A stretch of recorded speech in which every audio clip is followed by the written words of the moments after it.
আজ ৩ জুলাই। দৈনিক যুগান্তরের প্রধান শিরোনাম: এনসিপি কার্যালয়ের সামনে আবারও ককটেল বিস্ফোরণ। সাবেক সংসদ সদস্য নাঈমুর রহমান দুর্জয় গ্রেপ্তার।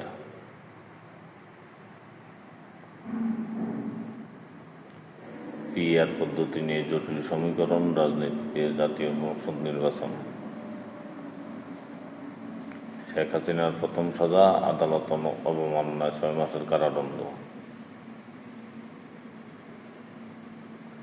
জাপানে কানেক্ট লাইভ টোকিও ২০২৫-এ অংশ নিচ্ছেন বাংলাদেশের পাভেল সুমাইয়া।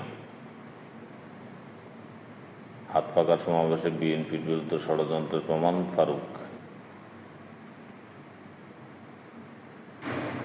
কোনো স্বৈরাচার ক্ষমতার মসনদে চিরকাল থাকতে পারে না, নাহিদ ইসলাম। কুড়িগ্রামে এনসিপির জুলাই পদযাত্রা। ঐতিহাসিক স্মৃতি ভুলতে পারছেন না গৃহবধূ, তজুমুদ্দিনে সংঘবদ্ধ দর্শন।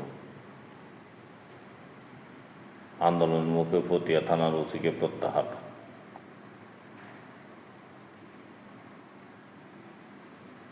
মাস্টারমাইন্ড শাহপরান ধরাছোঁয়ার বাইরে, মুরাদনগরের দর্শনকাণ্ড। জুলাই আন্দোলনে বাসা দিয়েছেন কাজী নজরুল ইসলাম, আব্দুল হাই শিকদার।